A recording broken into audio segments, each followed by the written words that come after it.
Hey salut à tous, c'est SW Insider et on se retrouve aujourd'hui avec le nouveau concept de ma chaîne qui s'appelle, comme vous avez pu le voir dans le titre de la vidéo, dans les grandes lignes. Le concept est simple. Dans chaque vidéo, je parlerai de la vie d'un des personnages de Star Wars en essayant de raconter les événements les plus marquants de sa vie. Pour ce nouveau concept, je suis accompagné de Mando. On commence donc avec le tout premier épisode.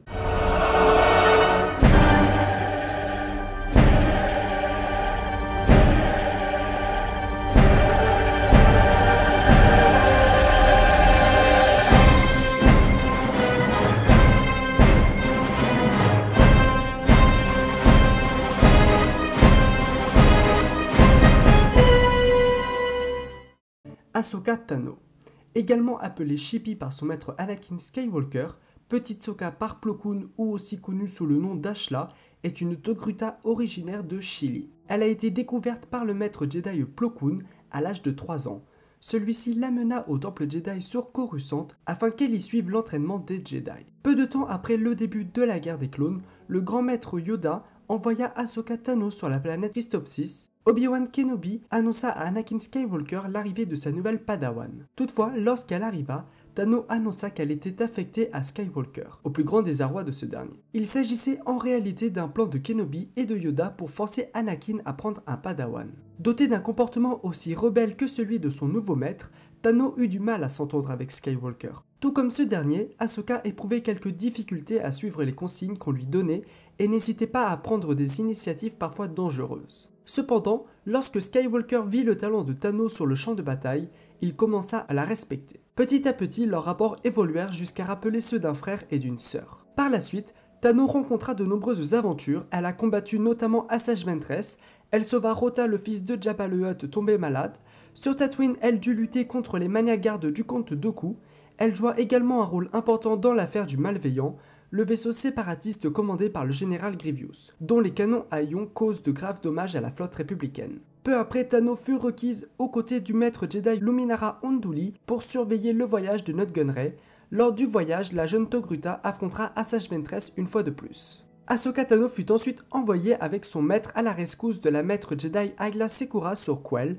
Lors de la bataille, Skywalker fut blessé, Tano la ramena à bord d'un vaisseau de secours, mais un problème technique envoya le vaisseau fugitif dans un endroit de la galaxie encore inconnu à leurs yeux. Ahsoka fit preuve de ses talents de pilote en se posant sur une planète inconnue. En détresse avec Secura et son maître blessé, la jeune Padawan fut troublée par l'attachement qu'elle portait à son maître. Secura la rassura en lui parlant de sa propre histoire avec son maître jadis. Par la suite, les habitants de la planète nommés les Lurmens soignèrent le Jedi blessé, mais une nouvelle menace apparut avec l'arrivée d'une navette séparatiste venue coloniser la planète. Les 3 Jedi durent combattre pour sauver les habitants pacifistes. Ahsoka démontra une fois de plus ses talents en combattant aux côtés des Jedi et des villageois. Finalement, les croiseurs de la République menés par l'amiral Wolf Wollaren, qui avaient retrouvé la trace des Jedi, se posèrent pour les ramener en sécurité. Par la suite, aux côtés de la Padawan Barriss Offee, Ahsoka se vit assigner la mission de détruire l'usine de droïdes de Geonosis. Au cours de cette mission, elle se rendit compte de l'attachement que lui portait son maître et du manque de confiance conséquent. Toutefois, la mission fut couronnée de succès, néanmoins Tano ne put profiter du calme bien longtemps.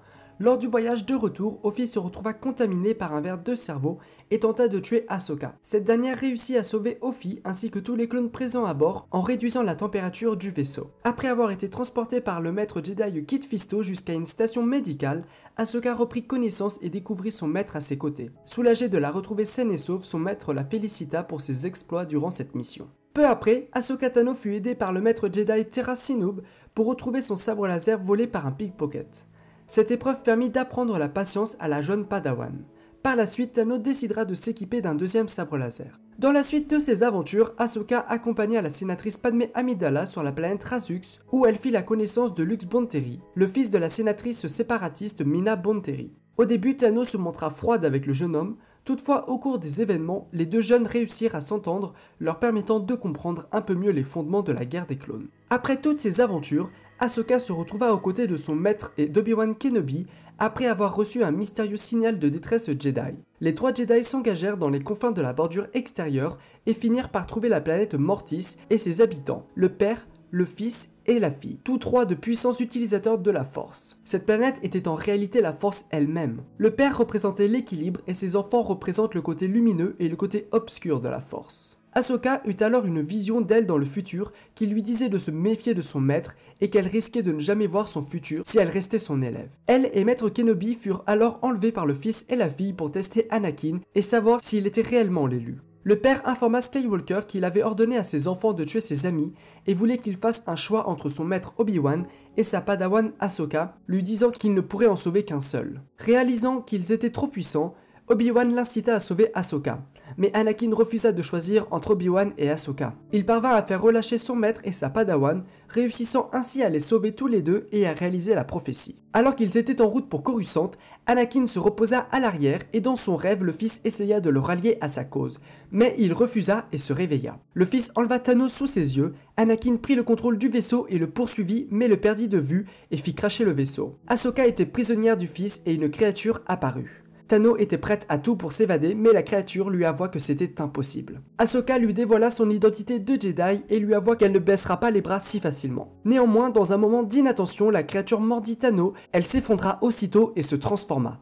Ses veines devinrent noires, sa peau orange se noircit, ainsi que ses laicous et ses yeux bleus devinrent jaunes. La créature se révéla être en réalité le fils. Il l'avait emporté Ahsoka du côté obscur de la Force avec sa morsure. Par la suite, Anakin retrouva Ahsoka pour la sauver. Celle-ci était en train de méditer et son maître n'avait pas encore pris conscience du changement de sa padawan. Possédée, Ahsoka essaya de ramener son maître du même côté que le fils. Toujours possédée par le côté obscur, elle engagea le combat en allumant un de ses sabres laser. Anakin, horrifié, ne veut pas la combattre mais finit tout de même par sortir le sien et contrat son attaque. C'est ensuite qu'Obi-Wan arriva pour rejoindre le combat. Alors qu'Anakin parvint à repousser Ahsoka, Obi-Wan lui dit qu'ils allaient la libérer grâce à la dague pouvant tuer le fils. Ce dernier parla à travers Ahsoka, leur ordonnant de lui donner cette fameuse dague. Ahsoka réussit à intercepter la dague et courut jusqu'au fils pour la lui donner. Satisfait et son objectif atteint, le fils ne trouvant plus d'utilité à Ahsoka, posa un doigt sur son front et la tua. Anakin, choqué et furieux contre le fils, voulut l'attaquer, mais il le repoussa.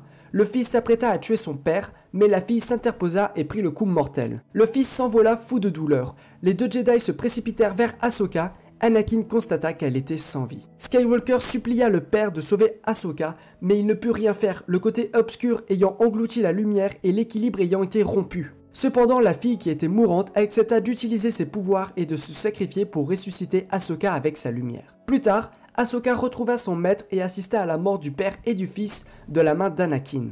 Ils furent ensuite éblouis par une lumière et furent renvoyés dans leur vaisseau dans l'espace. Ils se mirent finalement en route pour le temple Jedi sur Coruscant, ayant oublié leurs aventures sur Mortis. Par la suite, Ahsoka Tano, accompagnée par Anakin Skywalker et Plo Koon, prépara une audacieuse attaque sur une forteresse située sur la planète Felucia. Durant l'attaque, Ahsoka fut enlevée par un Trandoshan nommé Lotaren, membre de la guilde de chasse de Garnak. Celui-ci la transporta jusqu'à la lune Waska, où elle fut déposée sur une île en compagnie d'autres prisonniers. Cette guilde capturait toutes sortes d'êtres vivants de la galaxie, les déposait sur une île de Waska, puis les chassait sans pitié. Dans la jungle, Ahsoka rencontra 3 Padawan capturés il y a bien longtemps, Khalifa, Jinx et Homer.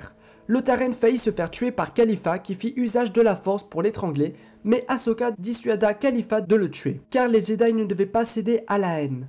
Par la suite, les Padawan et Chewbacca qu'ils venaient de trouver recevront de l'aide des Wookiees, qui lancèrent une attaque contre la forteresse flottante d'Obrikian de Garnak. En effet, les Wookiees avaient reçu une transmission grâce à un émetteur construit par Chewbacca. Ainsi, le général Tarful arriva en renfort en compagnie de soldats Wookiees. Après un long combat acharné, Ahsoka tua Garnak et put rentrer sur la planète Coruscant aux côtés d'Anakin et où elle le remercie pour son enseignement qui lui a permis ainsi qu'aux autres Padawan de survivre. Plus tard, durant la guerre des clones, Ahsoka et Anakin enquêtèrent sur un attentat au temple Jedi.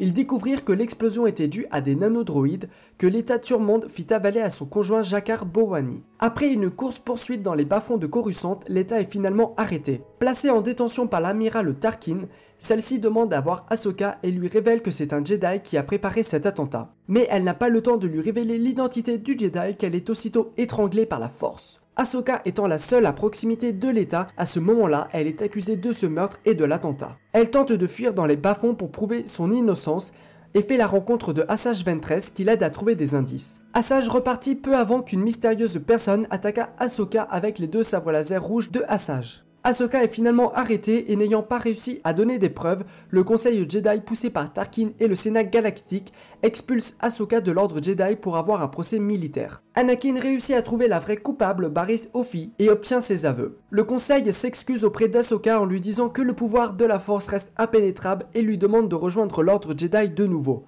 Cependant, n'étant pas certaine de ce qu'elle désirait pour le futur et n'ayant plus confiance en le Conseil Jedi, qui l'a expulsée au lieu de la croire et de la défendre, elle choisit de ne pas réintégrer l'ordre malgré qu'Anakin lui tende sa tresse de Padawan. Ahsoka décida donc de quitter le temple Jedi. Ère impériale. Tous les efforts d'Ahsoka et de ses alliés furent annulés lorsque le chancelier Palpatine, qui était en réalité Dark Sidious, décréta l'ordre 66. Un ordre qui retourna tous les clones contre les Jedi et détruisit presque l'entièreté de l'ordre.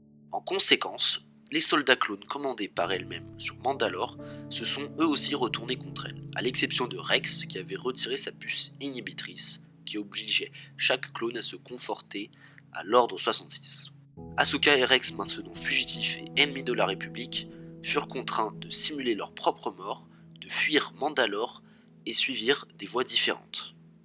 Ahsoka voulut retourner au temple Jedi sur Coruscant, mais avant de sauter en hyperespace, elle reçut une transmission d'Obi-Wan indiquant de rester loin du temple. Elle essaya de sentir à travers la force son ancien maître Anakin Skywalker qui était encore en vie, mais elle ne trouva rien. Le maître qu'elle pensait mort était devenu Dark Vador. Sous le nom de Fulcrum, Ahsoka se choisit un nom pour rester anonyme, Fulcrum. Avec ce nom, elle contacta différents groupes de rebelles comme celui de Lothal, où elle était en relation avec Hera Syndulla. Elle leur donna une mission d'interception d'un convoi impérial avant de leur laisser des caisses de ravitaillement à un point de rendez-vous précis. Quelque temps plus tard, ils la contactèrent pour qu'ils récupèrent un Rhodien recherché par l'Empire. Après la capture de Kanan, elle dit à Hera de ne pas tenter de le délivrer car c'était trop risqué. Mais son groupe partit quand même à la rescousse de Kanan. Ahsoka vint alors à leur rescousse, accompagnée des autres membres de la rébellion. Elle se révéla alors à eux sous sa véritable identité. Avec la rébellion, après de nombreuses péripéties et la découverte de la véritable identité de Dark Vador par Ahsoka et la rencontre de Rex, Wolf et Gregor, Ahsoka, Ezra et Kanan partirent sur Malachor sur conseil de Yoda, étant apparus en vision à Ezra. Après de rudes combats contre Dark Maul et plusieurs inquisiteurs Sith, Kanan perdut la vie. Mais alors que Dark Vador s'apprêtait à abattre Ezra, Ahsoka intervient et se révéla à lui. Dans un combat mythique au sein du temple Sith, elle vit de ses propres yeux la véritable identité de Dark Vador, qui n'était autre que son ancien maître, Anakin Skywalker. Dans un ultime duel qui engendra une explosion au sein du temple, elle fut sauvée par Ezra, après que celui-ci eut accès au monde entre les mondes. J'espère que la vidéo vous aura plu et que vous aimez ce nouveau concept. N'hésitez pas à me dire dans les commentaires le nom du personnage que vous aimeriez voir dans l'épisode 2. N'hésitez pas à vous abonner à la chaîne et à liker la vidéo. Et sur ce, je vous dis à plus pour une prochaine vidéo. Salut!